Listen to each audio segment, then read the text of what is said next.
He was just the night shift cook, until a SEAL saw the tattoo on his wrist. The mess hall fell silent as Navy SEAL Ryan Booker's eyes locked onto the faded dagger tattoo on the cook's wrist. "You're Viper 9, he whispered, his voice cutting through the desert night air like a blade. Louis Moreno's spatula clattered to the floor as 20 soldiers turned to stare at the man they thought they knew, the quiet cook who'd been flipping burgers and washing dishes for months. But Ryan knew better. He'd read the classified files. He knew what that tattoo meant, and he knew that the unassuming man behind the grill was one of the most dangerous operatives who'd ever lived.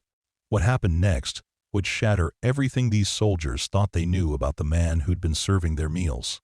Before we carry on, please hit the subscribe button to make my day, and let me know where you are watching from in the comments. The grease sizzled against the hot metal as Louis Moreno worked the grill at Forward Operating Base Sentinel, his movements precise and economical despite the casual atmosphere surrounding him.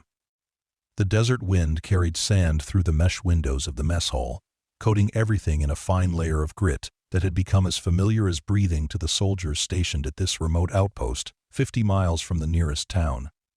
Louis had been working the night shift for 8 months now, arriving each evening at 1,800 hours to prepare meals for the rotating shifts of personnel who kept the base operational around the clock. The soldiers knew him as the quiet cook who never complained about the long hours, who remembered how each man liked his coffee, and who somehow managed to make military rations taste like something worth eating.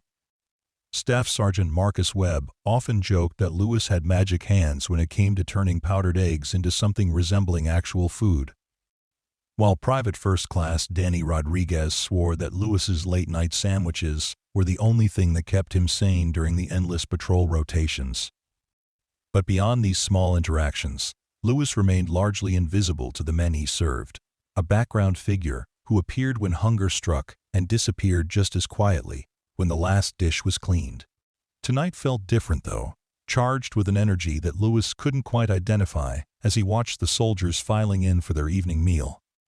The usual crowd of mechanics, communications specialists, and security personnel filled the tables.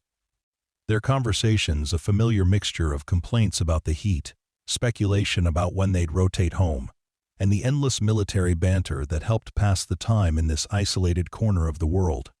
Louis had learned to tune out most of it, focusing instead on the rhythm of his work, the precise timing required to keep multiple orders moving simultaneously while maintaining the quality standards he'd set for Bass himself. The mess hall itself was a testament to military efficiency, a prefabricated structure that could be assembled quickly and torn down just as fast when the mission required relocation. Fluorescent lights hummed overhead, casting harsh shadows across the metal tables and plastic chairs that served as the social center of the base during mealtimes. The walls were bare, except for a few safety posters and a map of the local area marked with patrol routes and checkpoints, reminders of the dangerous world that existed beyond the relative safety of the base perimeter.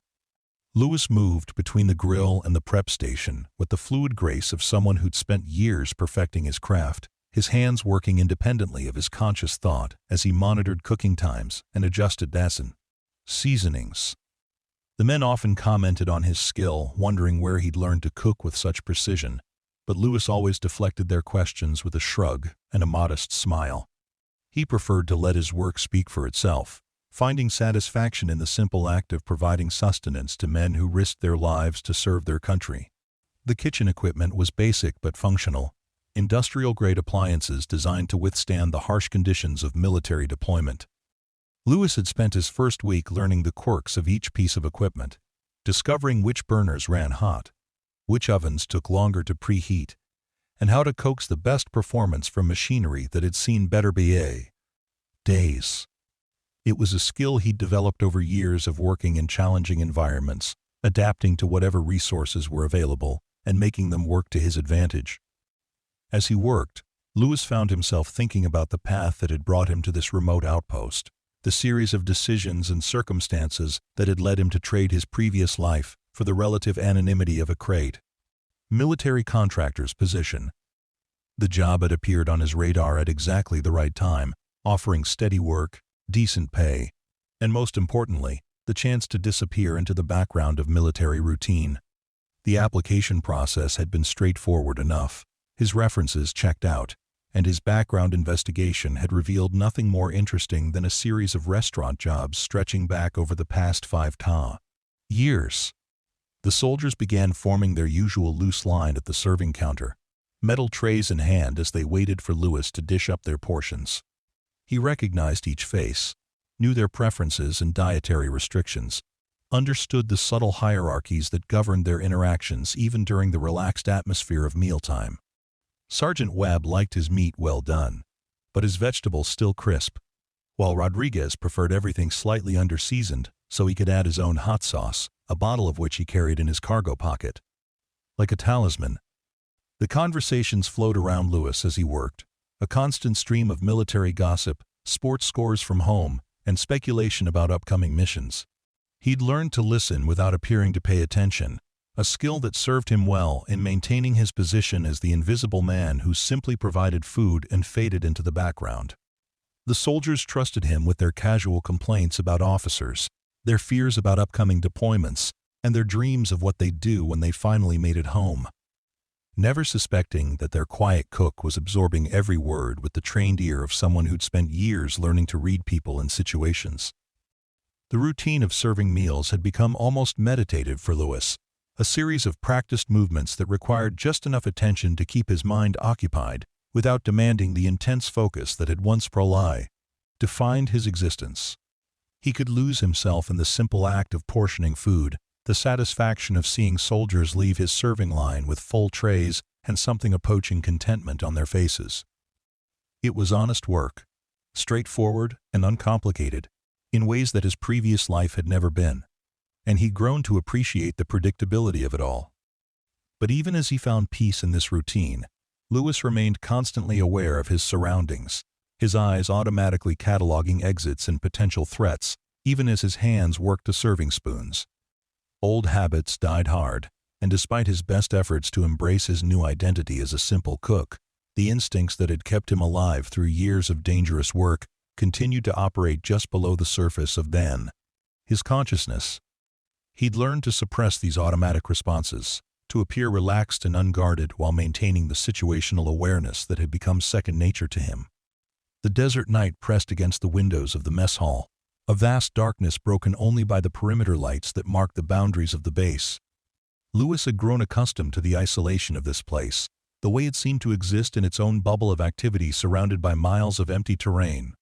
During his breaks, he sometimes stepped outside to look up at the stars, their brilliance unmarred by the light pollution that clouded the skies above more populated areas.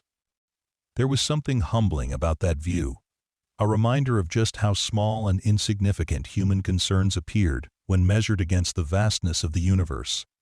The soldiers continued their meal, their voices creating a familiar background hum that Lewis had learned to find comforting.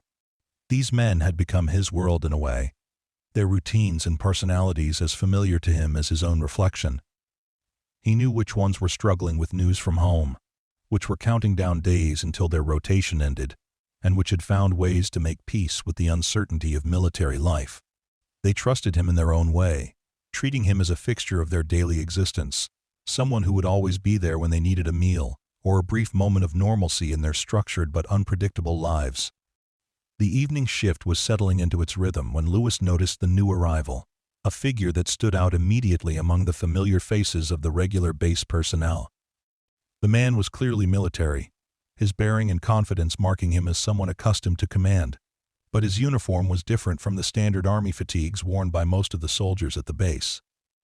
Lewis recognized the distinctive patches and insignia even before the man came close enough for a detailed look, his trained eye automatically categorizing the newcomer as Navy, most likely Special Operations, based on the way he carried himself and the deference shown to him by the other soldiers. Navy SEAL Ryan Booker had arrived at the base that afternoon as part of a joint training exercise, his presence part of an ongoing effort to improve coordination between different branches of the military in the field. He'd spent the day in briefings and equipment checks, preparing for a series of night operations that would test the base's security protocols and response capabilities. The work was routine for someone of his experience, but Ryan approached every mission with the same attention to detail that had kept him alive through multiple deployments in some of the world's most dangerous locations. The mess hall represented a brief respite from the intensity of preparation, a chance to grab a quick meal before the night's operations began in earnest. Ryan had eaten in hundreds of similar facilities over the years, from aircraft carriers to remote outposts, and he'd learned to appreciate the simple pleasure of a hot meal prepared by someone who took pride in their work. The food might be military standard, but the care with which it was prepared could make all the difference in maintaining morale during difficult deployments. As Ryan approached the serving line, his eyes automatically swept the room, cataloging faces and assessing potential threats even in this secure environment. It was an unconscious habit, the result of years of training and experience that had taught him to remain alert even in supposedly safe situations. His gaze passed over the soldiers at their tables, noting their relaxed postures and casual conversations, before settling on the figure behind the serving counter. Lewis was focused on his work, ladling portions of stew into bowls with practiced efficiency, his movements smooth and economical in the way that spoke of years of experience in commercial kitchens. There was nothing particularly remarkable about his appearance, Ryan thought at first. Just another contractor doing his job with quiet competence. But as Lewis reached for another bowl, his sleeve rode up slightly, revealing a portion of his forearm that made Ryan's breath catch in his throat. The tattoo was faded, its edges softened by time, and partially obscured by the shadows cast by the harsh fluorescent lighting, but Ryan recognized it immediately. A stylized dagger surrounded by a coiled serpent, the inkwork precise despite its age, executed with the kind of attention to detail that suggested military rather than civilian origins. It was a design that Ryan had seen only once before, in a classified briefing document that had crossed his desk during his time at the Special Operations Command headquarters in Tampa. The briefing had been part of a broader intelligence assessment, a review of assets and operations that had been classified at the highest levels of government. The tattoo belonged to a ghost, a legend whispered about in certain circles, but never confirmed. A man whose official existence had been erased so thoroughly that even his code name appeared only in the most sensitive documents. Viper 9, they called him, a designation that carried weight among those who knew enough to understand its significance. Ryan's training took over as he processed this information, his expression remaining neutral even as his mind raced through the implications of what he'd just seen. The man serving food in this remote mess hall, the quiet cook who'd been invisible to everyone around him, was potentially one of the most dangerous operatives who'd ever worked for the United States government. The cognitive dissonance was staggering, like discovering that the janitor at your office was actually a former astronaut, except the stakes were infinitely higher. The stories about Viper 9 were the stuff of legend among special operations personnel, whispered tales of impossible missions completed with surgical precision, of enemies eliminated without trace, of operations so sensitive that their details were compartmentalized beyond the reach of even the most senior officers. Ryan had read the after-action reports, or at least the heavily redacted summaries that had been deemed safe for his security clearance level, and he'd been impressed by the clinical efficiency described in those dry, bureaucratic paragraphs. But the man standing before him now bore no resemblance to the specter described in those classified documents. Luis Moreno appeared to be exactly what he claimed to be, a middle-aged contractor earning a living by feeding soldiers in a remote outpost, unremarkable in every way except for the faded tattoo that marked him as Ban. Someone else entirely. Ryan found himself wondering how many other ghosts were hiding in plain sight, former operatives who'd traded their dangerous lives for the anonymity of ordinary existence. The serving line moved forward with mechanical efficiency, Ryan joining the queue of soldiers waiting for their evening meal, while his mind continued to process the implications of his discovery. He needed to be certain before taking any action, needed to confirm that his identification was correct, and not simply the result of wishful thinking or professional paranoia. The tattoo was distinctive, but tattoos could be replicated, and the possibility existed that Lewis was simply someone who'd chosen an unfortunate design for his body art. As he approached the serving counter, Ryan studied Lewis with the trained eye of someone who'd spent years learning to read people and situations. The cook's movements were efficient, but unremarkable.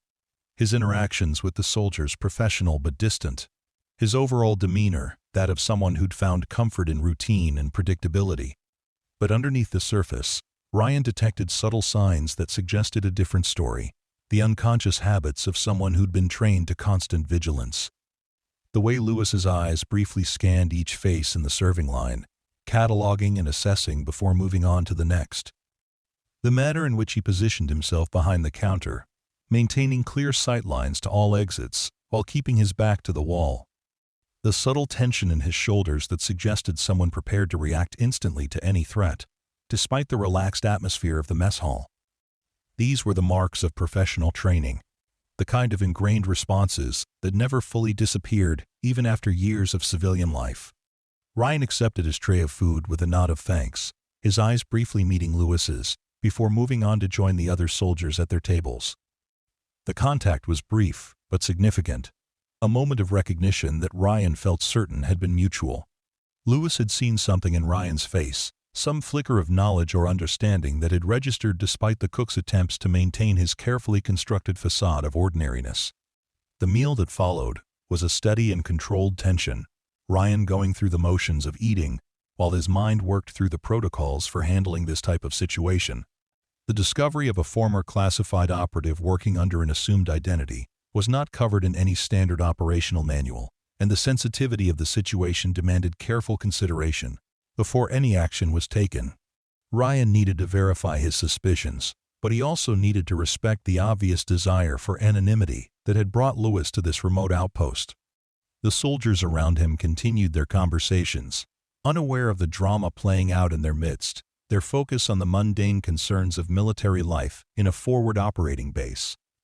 Ryan listened to their chatter with half his attention, while the other half remained focused on the figure behind the serving counter, watching for any sign that would confirm or deny his growing certainty about the cook's true identity.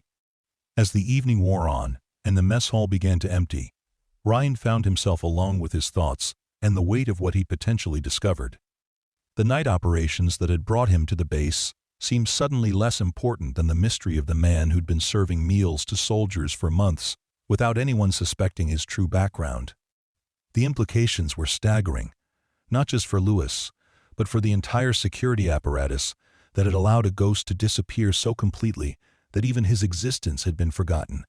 The mess hall was nearly empty now, only a few soldiers remaining at their tables as they finished their meals and prepared for the night shift duties that would occupy them until dawn. Lewis continued his work behind the counter, cleaning equipment and preparing for the next service with the same methodical attention to detail that had characterized his entire evening. But Ryan could see the tension in his movements now, the subtle signs of someone who knew they'd been recognized and was preparing for the consequences of that recognition.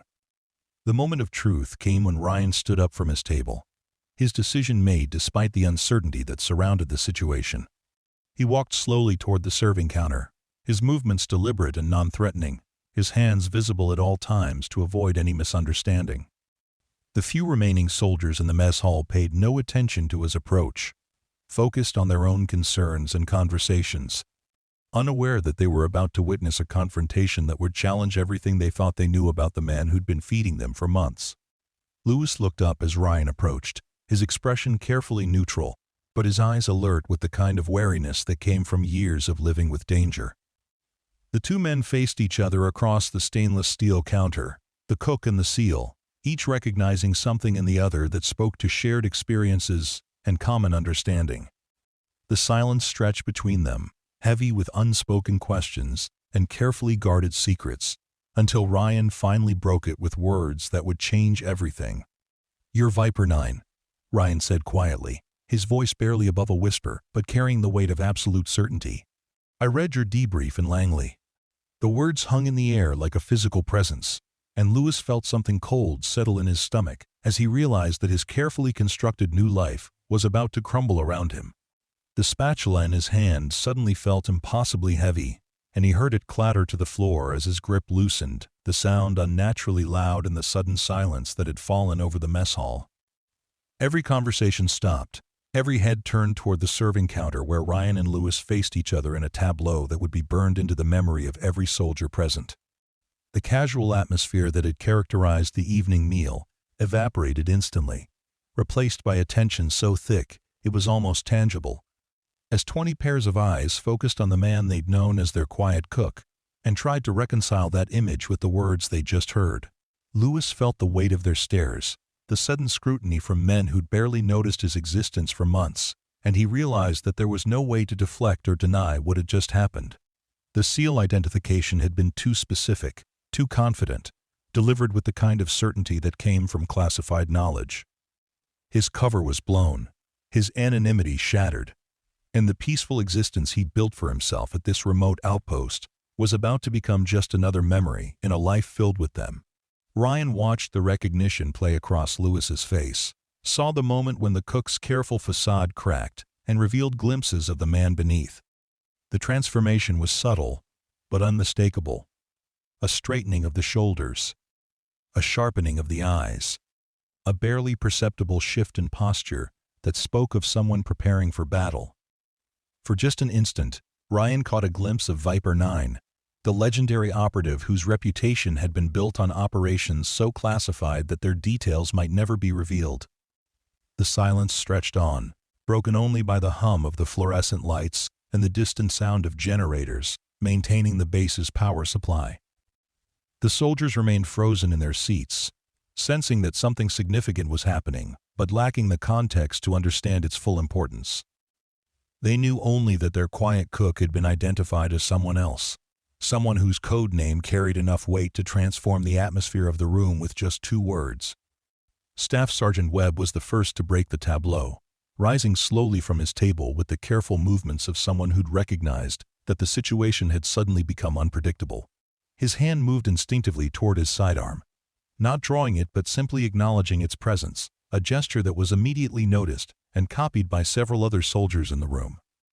The mess hall was transforming from a place of casual dining into something that felt more like a standoff, with Lewis at the center of a growing circle of armed and suspicious men.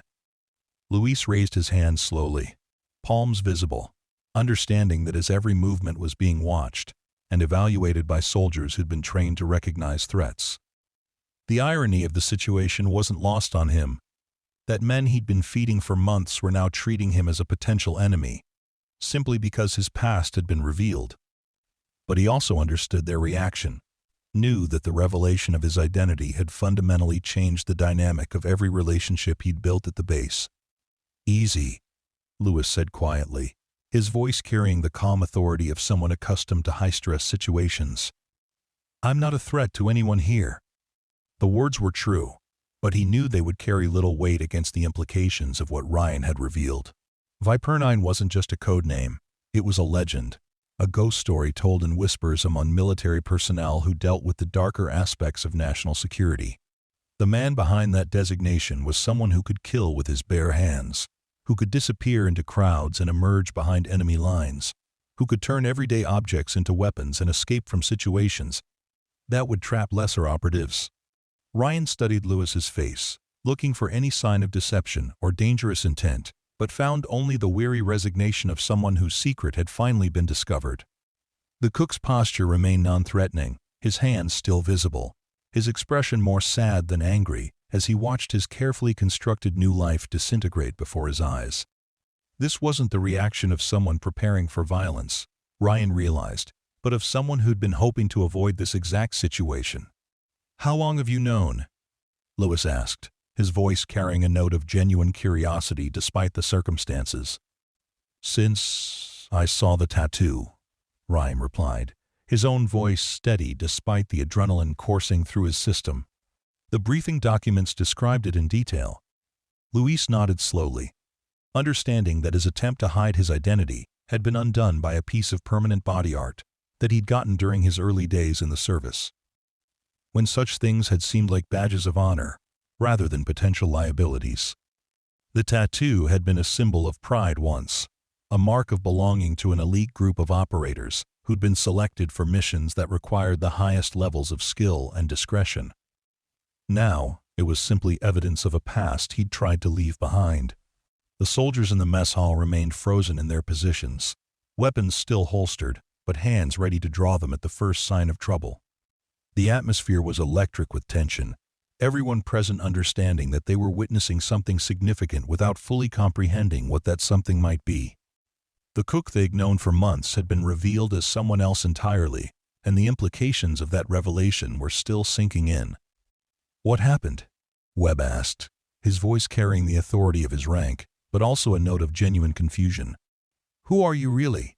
Lewis looked around the room at the faces of men who'd trusted him with their meals, their casual conversations, their unguarded moments of vulnerability. They deserved some kind of explanation, he realized, even if he couldn't give them the full truth. These soldiers had accepted him as part of their community, had treated him with respect and friendship, and now they were learning that their trust had been built on a foundation of lies. "My name is Luis Moreno," he said finally, his voice carrying across the silent room. "That much is true. But I used to do different work, a long time ago." The explanation was minimal, but it was more than he'd planned to reveal to anyone. The identity he'd built for himself over the past 5 years was supposed to be impenetrable, backed by documents and references that would satisfy any background check. The fact that a Navy SEAL had been able to identify him based on a partially visible tattoo was both impressive and terrifying. A reminder that no cover was perfect, and that the past had a way of catching up with people, no matter how carefully they tried to hide from it. Ryan took a step closer to the counter, his movements slow and deliberate to avoid triggering any defensive responses from the soldiers who were still watching both men with wary attention. He'd initiated this confrontation, and now he needed to help manage its consequences, to find a way to de-escalate the situation without compromising either his own position or Lewis's safety. "The work he used to do," Ryan said, addressing the room but keeping his eyes on Lewis, "was classified at the highest levels. The kind of work that officially never happened, carried out by people who officially never existed." The explanation did little to reduce the tension in the room, but it provided context for the soldiers who were struggling to understand what they'd stumbled into. Black operations, ghost programs, the shadow world of intelligence work that operated beyond the reach of normal military channels. These were concepts that every soldier had heard whispered about, but few had any direct experience with. The idea that their quiet cook had been part of that world was almost impossible to process. Private Rodriguez, who'd been coming to the mess hall for Lewis's late-night sandwiches for months, shook his head slowly as he tried to reconcile the man he'd known with the image being painted by the SEAL words. "You're saying he's some kind of spy?" "Was," Lewis corrected quietly. "I retired from that life 5 years ago. I'd been Luis Moreno, contract cook, ever since." The distinction was important to him, a way of maintaining the separation between his past and present identities that had allowed him to find peace in his new existence. The man who'd carried out classified operations for his government was gone, replaced by someone who found satisfaction in the simple act of preparing meals for soldiers who served their country in more conventional Beichi ways. The skills remained, the training was still there beneath the surface, but the will to use them in service of violence had been replaced by a desire for anonymity and normalcy. Ryan understood the distinction, having seen other operators struggle with the transition from active service to civilian life. The transformation from someone who lived in the shadows to someone who simply wanted to be left alone was difficult under the best of circumstances, and it was made more challenging by the fact that certain skills and experiences could never be completely erased. Lewis had found a way to use his abilities in service of something constructive, channeling his attention to detail and situational awareness into the preparation of food rather than the planning of operations. "Why here?" Webb asked, his weapon still undrawn, but his posture remaining alert. "Why take a job cooking for soldiers?" Lewis considered the question carefully, understanding that his answer would help determine how the situation resolved itself. The truth was complex, involving guilt and duty and a desire to continue serving his country in whatever way he could manage.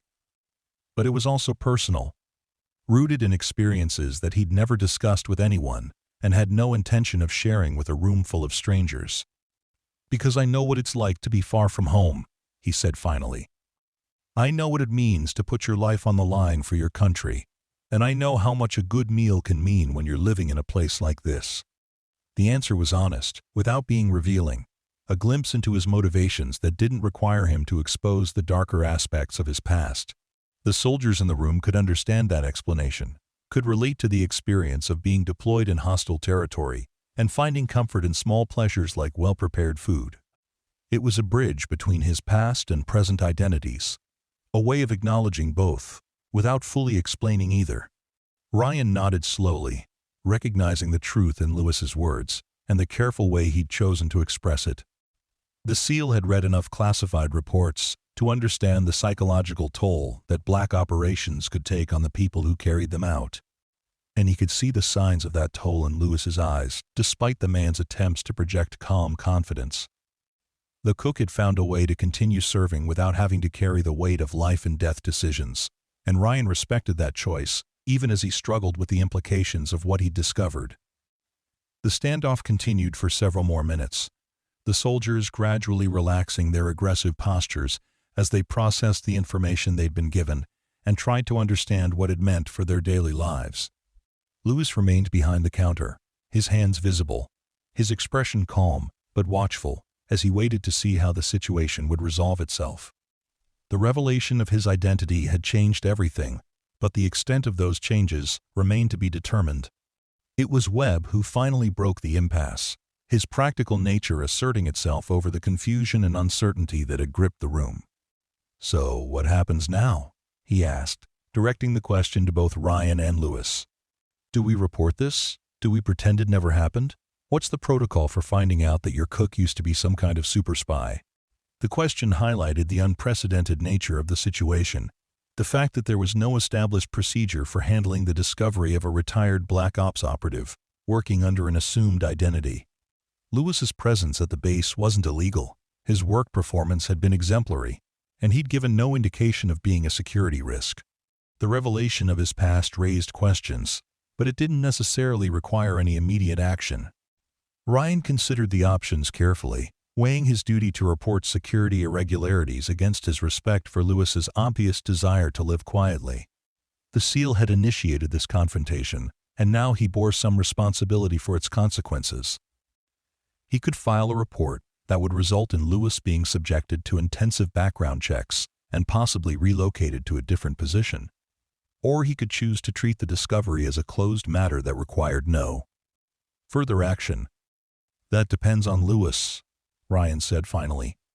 "Are you planning to continue your work here? Are you satisfied with your current position?" Lewis understood the subtext of the question, the implicit offer to let sleeping dogs lie as long as he maintained his current low profile. The choice was his to make, but it was also a test of sorts, a way of determining whether he truly had left his past behind or whether he might be tempted to return to his former life.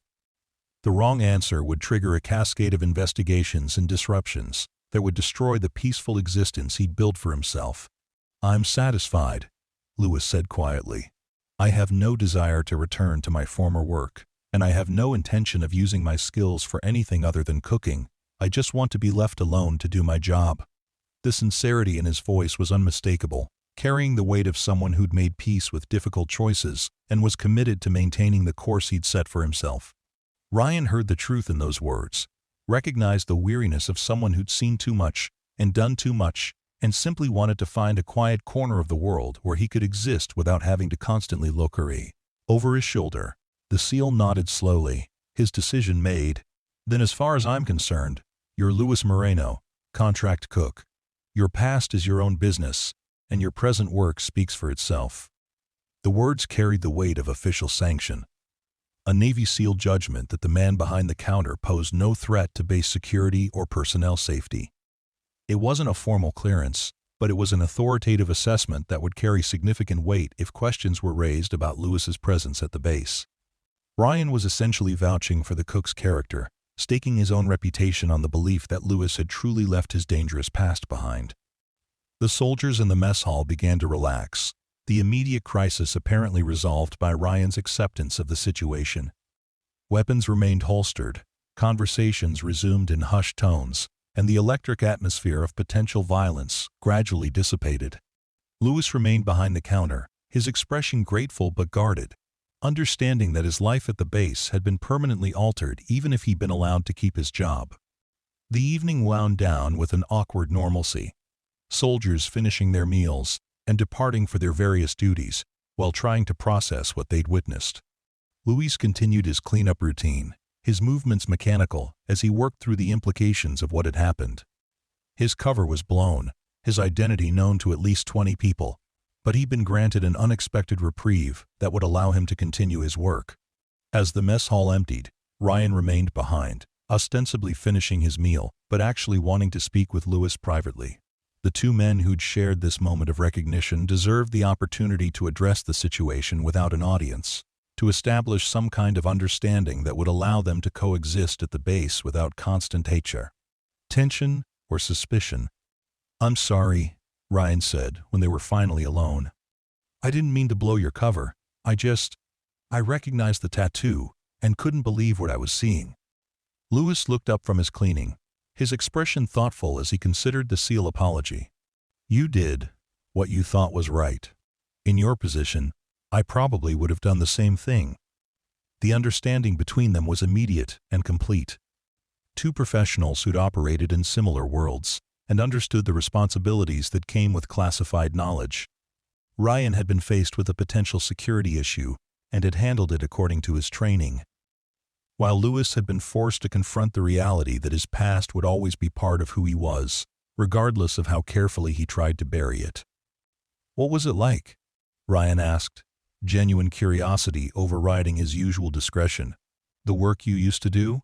Luis was quiet for a long moment, his hands continuing their methodical cleaning while he considered how to answer. The question touched on experiences that he'd never discussed with anyone. Operations that remained classified decades after their completion. Decisions that had shaped the course of his life in ways that couldn't be easily explained to someone who hadn't lived through them. "Necessary," he said finally, "but not something I wanted to do forever." The answer was cryptic but revealing, acknowledging both the importance of the work and the personal cost of carrying it out. Ryan understood that he was getting as much of an explanation as Luis was willing to provide, and he respected the boundaries that the cook had established around his past. Some experiences were too dark to be shared, too complicated to be reduced to simple explanations. "Why cooking?" Ryan asked, changing the subject to something less fraught with classified implications. Luis smiled slightly, the first genuine expression of warmth he'd shown since his identity had been revealed. "Because it's creative instead of destructive. Because it brings people together instead of tearing them apart. Because when you feed someone, you're taking care of them instead of—" He let the sentence trail off, but the implication was clear. The explanation revealed more about Luis's character than any classified briefing ever could, showing a man who'd found redemption in service and purpose, in simple acts of kindness. The skills that had once been used to eliminate enemies were now employed in the preparation of meals for soldiers who served their country with honor. A transformation that spoke to the possibility of change and growth, even after the darkest experiences. Ryan nodded his understanding, recognizing the profound shift that Luis had made in his approach to life. The SEAL had seen enough violence and loss to appreciate the value of someone who'd chosen construction over destruction, who'd found a way to use his abilities in service of something positive and life-affirming. It was a choice that required courage of a different sort, the willingness to be vulnerable and ordinary after years of being invisible and extraordinary. "Will you be able to continue here?" Ryan asked, concerned about the long-term implications of the evening's revelations. Luis considered the question carefully, understanding that his position at the base had been fundamentally altered by what had happened. The soldiers who'd witnessed his identification would never look at him the same way again, and the comfortable anonymity that had allowed him to find peace in his work was now irretrievably lost. But the alternative, leaving the base and starting over somewhere else, held even less appeal. "I think so," he said finally. "As long as people are willing to let me just be the cook." The statement carried the weight of hope and resignation in equal measure, an acknowledgement that his past would always be part of him but a determination to continue building the life he'd chosen. Ryan heard the quiet strength in those words, the resolve of someone who'd survived worse challenges and was prepared to adapt to whatever came next. The two men finished their conversation in comfortable silence, each lost in their own thoughts about the implications of what had been revealed. Ryan completed his meal and prepared to leave for his night operations, while Lewis continued his cleanup routine with the same methodical attention to detail that had characterized his work for months. As Ryan stood to leave, he paused at the door and turned back to face Lewis one final time. For what it's worth, I think you've found the right path. What you're doing here, it matters more than you might realize. Luis looked up from his work, meeting Ryan's eyes with a slight nod of acknowledgement. Thank you for understanding. And for getting me the chance to keep doing it. The SEAL departed for his night mission, leaving Lewis alone in the empty mess hall with the weight of the evening's revelations settling around him like a familiar but unwelcome coat. The fluorescent lights hummed overhead, casting their harsh glow over the empty tables and chairs that had witnessed his carefully constructed identity crumble and somehow, miraculously, survive the collapse. Over the following days, Lewis noticed the subtle changes in how the soldiers interacted with him. There was a new wariness in their eyes, a careful respect that hadn't been there before, as if they were seeing him for the first time and weren't quite sure what to make of the revelation. Some avoided eye contact entirely, clearly uncomfortable with the knowledge of his past, while others seemed almost eager to engage him in conversation, as if proximity to a legendary figure might somehow enhance their own standing. Staff Sergeant Webb was among those who struggled most with the new dynamic in Allah. His practical nature, warring with his curiosity about what Lewis had actually done during his years of classified service. The sergeant had been in the Army long enough to hear whispers about black operations and ghost quas programs, but he'd never imagined that he'd been sharing meals with someone who'd actually participated in such activities. The cognitive dissonance was challenging, trying to reconcile the quiet cook with the implications of what the SEAL had revealed. You know, Webb said one evening, as Lewis served his usual well-done meat and crisp vegetables, I've been thinking about what happened the other night. Lewis waited patiently, his expression neutral as he continued portioning food for the soldiers in line behind Webb.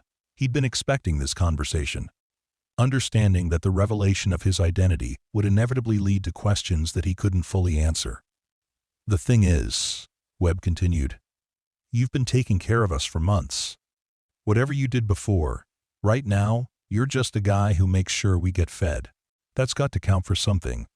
The sergeant's words carried the weight of acceptance, a recognition that actions in the present mattered more than mysteries from the past. Lewis felt something tighten in his chest, an emotion he'd almost forgotten how to experience after years of living in the shadows. It was gratitude, pure and simple, for the gift of being judged by his current choices rather than his former life. I appreciate that, Sergeant, Luis said quietly. More than you know. Webb nodded and moved on to find a seat, but his words had been heard by the other soldiers in line, and Lewis could see the subtle shift in their expressions as they processed the sergeant's implied endorsement. It wasn't a complete return to the easy familiarity they'd shared before, but it was a beginning, a foundation upon which new relationships might be built. Private Rodriguez was less subtle in his curiosity. Approaching Lewis during a quiet moment when the mess hall was nearly empty, the young soldier had been coming to the kitchen for late-night sandwiches for months, and the revelation of Lewis's identity had done nothing to diminish his appreciation for the cook's skill. So, were you really some kind of super soldier? Rodriguez asked, his voice dropping to a conspiratorial whisper. I mean, I know you probably can't talk about it, but man, the stories I've heard about guys like you. Luis smiled slightly, recognizing the mixture of awe and excitement in the young soldier's voice. Rodriguez was barely old enough to have been in elementary school when Viper 9 was carrying out his most significant operations, making the code name more legend than reality to someone of his generation. I was just a soldier, Rodriguez, Lewis said gently. Different job, different unit, but still just a soldier doing what needed to be done. The explanation was deliberately modest, but Rodriguez's eyes lit up with the understanding that he was talking to someone who'd served at the highest levels of military operations. The young private had joined the Army with dreams of glory and adventure, and discovering that such figures actually existed, even in the mundane setting of a mess hall kitchen, validated his belief in the romance of military service. That's so cool, Rodriguez said, his enthusiasm undimmed by Lewis's attempts to downplay his past. "I mean, I know you can't talk about it, but just knowing that guys like you are out there, doing that kind of work, it makes everything we do here feel more important, you know?" Lewis understood the sentiment, remembering his own younger self and the way that legends and stories had inspired him to push beyond his perceived limitations. The irony wasn't lost on him that he'd become the kind of figure that had once motivated his own military service. A ghost story made flesh-serving sandwiches to soldiers who dreamed of similar adventures. "The work you're doing here is important, Rodriguez," Lewis said seriously. "Every mission matters. Every soldier makes a difference. Don't let anyone tell you otherwise." The conversation continued for a few more minutes, Rodriguez asking carefully worded questions about military life, and Lewis providing general advice about service and dedication. It was a dance of curiosity and discretion, the young soldier eager to learn from someone he now viewed as a mentor, while Lewis tried to provide guidance without revealing classified information. As the days passed, Luis found himself settling into a new rhythm at the base, one that acknowledged his revealed identity while maintaining his commitment to his current role. The soldiers had largely accepted his presence, treating him with a respect that was deeper than mere courtesy, but stopping short of the kind of hero worship that would have made his position untenable. The night operations that had brought Ryan to the base concluded successfully, the joint training exercise accomplishing its objectives without incident. The SEAL prepared to depart for his next assignment, but not before seeking out Lewis for a final conversation. The two men met in the empty mess hall after the evening meal service, their words carrying the weight of shared understanding. "I wanted to thank you," Ryan said, "for handling the situation with such professionalism. A lot of people in your position might have reacted differently." Lewis nodded, understanding that the SEAL was acknowledging the restraint he'd shown when his cover was blown. The revelation of his identity in front of armed soldiers could have triggered a violent response, but Lewis had chosen to trust in the better nature of the men he'd been serving for months. "These are good soldiers," Lewis replied. "They deserve the truth, or at least as much of it as I could give them." Ryan agreed, having observed the base personnel during his stay and been impressed by their professionalism and dedication. The discovery of Lewis's identity had created a brief crisis, but the soldiers had handled it with the kind of maturity and judgment that spoke well of their training and character. "Will you be all right here?" Ryan asked, genuine concern evident in his voice. "I know this changes things for you." Lewis considered the question, thinking about the subtle shifts in his daily routine and the new dynamics that had emerged since his identity was revealed. The comfortable anonymity that had defined his existence at the base was gone, replaced by a different kind of acceptance that came with its own challenges and rewards. "I think so," Lewis said finally. "It's different now, but different doesn't necessarily mean worse. These soldiers have earned my respect, and I think I've earned theirs." The assessment was honest and cautiously optimistic, acknowledging the reality of his changed circumstances while maintaining hope for the future. Ryan heard the quiet strength in Lewis's words, the determination of someone who'd survived worse challenges and was prepared to adapt to whatever came next. "If you ever need anything," Ryan said, "or if the situation here becomes untenable, you know how to reach the right people. Your service to this country hasn't been forgotten, even if it can't be officially acknowledged. NT." The offer was both generous and practical, a recognition that Lewis's past service had earned him certain considerations that extended beyond his current position. It was also an acknowledgement of the unique challenges faced by former Black Ops personnel, who often found themselves isolated from the support systems that sustained more conventional veterans. Lewis appreciated the gesture, understanding that Ryan was offering more than just empty words of support. The SEAL had connections and influence that could be valuable if Luis ever found himself in need of assistance, and the knowledge that such help was available provided a measure of security that he'd been living without for years. After Ryan's departure, Lewis found himself reflecting on the path that had brought him to this remote outpost and the unexpected way that his past had collided with his present. The revelation of his identity had been traumatic, but it had also been strangely liberating, allowing him to acknowledge parts of himself that he'd been forced to suppress for years. The soldiers at the base had proven themselves worthy of the trust he placed in them, accepting his presence and his past without demanding explanations that he couldn't provide. Their respect for his service, both past and present, had created a foundation for relationships that were deeper and more meaningful than the casual interactions he'd previously maintained. In the weeks that followed, Lewis noticed other changes in the base's atmosphere. The soldiers seemed more aware of the significance of their own service, inspired by the knowledge that legendary figures like Viper 9 had once walked similar paths. Their conversations carried new weight, their dedication to their duties strengthened by the understanding that they were part of a larger tradition of service and sacrifice. The mess hall became a gathering place for more than just meals, with soldiers lingering after eating to share stories and build the kind of camaraderie that sustained military units through difficult deployments. Lewis found himself at the center of these gatherings, not as a figure of mystery or legend, but as someone who'd chosen to continue serving his country in whatever way he could manage.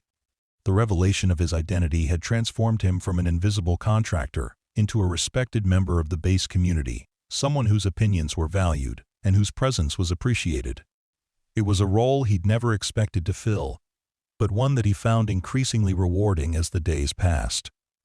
The desert nights continued their eternal cycle, the stars wheeling overhead in patterns that had guided travelers for millennia. Lewis still stepped outside during his breaks to look up at that vast display, but now he found company in soldiers who developed their own appreciation for the beauty of the night sky. The isolation that had once defined his existence had been replaced by a sense of belonging that he'd thought lost forever. His work in the kitchen remained fundamentally unchanged, the same attention to detail and commitment to quality that had always characterized his service. But now that work carried additional meaning, a way of honoring both his past service and his present commitment to the soldiers who depended on him. Every meal was a small act of devotion, a way of saying thank you for the acceptance he'd received and the chance to continue contributing to something larger than himself. The tattoo on his wrist, the mark that had ultimately betrayed his carefully constructed identity, no longer felt like a liability. Instead, it had become a bridge between his past and present, a reminder of the journey he'd taken and the choices that had brought him to this place. The faded ink told a story of service and sacrifice, of decisions made in the shadows and prices paid in silence, but it also spoke of redemption and second chances, of the possibility of finding peace after years of conflict. As the months passed, Lewis's presence at the base became as natural and accepted as the desert wind that carried sand through the mesh windows of the mess hall. The soldiers who'd witnessed his identification gradually stopped treating it as a remarkable occurrence, instead focusing on the daily reality of a man who took pride in his work and cared about the people he served. New personnel rotated through the base, soldiers who knew Lewis only as the skilled cook who prepared their meals with uncommon dedication. To them, he was simply part of the base's infrastructure, as reliable as the generators that provided power and the communications equipment that connected them to the outside world. The legend of Viper 9 remained unknown to them, irrelevant to their daily lives and concerns. But for those who'd been present during that pivotal evening, Lewis represented something more significant than just another contractor doing his job. He was proof that heroism could take many forms, that service to country could continue long after official duty had ended, and that the most profound acts of dedication often took place in the quiet moments between bursts. More dramatic events. The mess hall where Luis worked became a symbol of that understanding, a place where soldiers from different backgrounds and experiences could come together in the common purpose of serving their nation. The meals he prepared nourished more than just their bodies, providing sustenance for the bonds of trust and respect that held their small community together in the face of isolation and uncertainty. Years later, when the soldiers who'd served at Forward Operating Base Sentinel had moved on to other assignments and different challenges, many would remember not just the skilled cook who'd prepared their meals, but the man who'd shown them that true service transcended rank and recognition. Luis Moreno had found his place in their story, not as Viper 9 the legend, but as the quiet professional who'd chosen to continue serving in whatever way he could manage. The desert outpost continued its mission long after Lewis's identity had been revealed, its personnel rotating through their tours of duty while maintaining the vigilance that protected their distant corner of the world. The mess hall remained at the center of their daily lives, a place where soldiers could find sustenance and community in equal measure. Watched over by a man who'd traded his legendary past for the simple satisfaction of taking care of those who served. In the end, Lewis had found what he'd been searching for during those long months of anonymity and careful distance. He'd discovered that redemption didn't require forgetting the past, but rather finding ways to honor it while building something better for the future.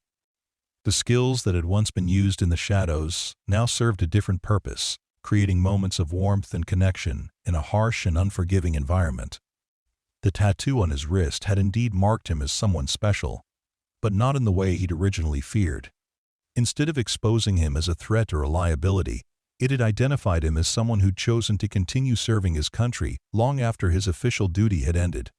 The faded ink had become a badge of honor, rather than a mark of shame, a reminder that true service knew no expiration date, and that the most meaningful contributions often came from the most unexpected places. As Lewis continued his work in the desert outpost, serving meals to soldiers who'd accepted him as one of their own, he understood that his journey from legendary operative to humble cook had been more than just a career change. It had been a transformation of the soul, a recognition that strength could be found in service.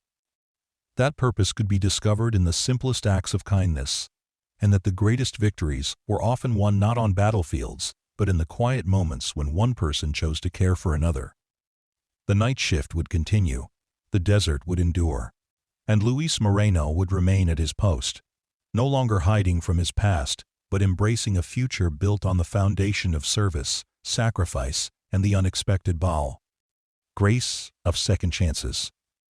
In a world that often celebrated the dramatic and the spectacular, he had found meaning in the ordinary, purpose in the routine, and redemption in the simple act of feeding those who served.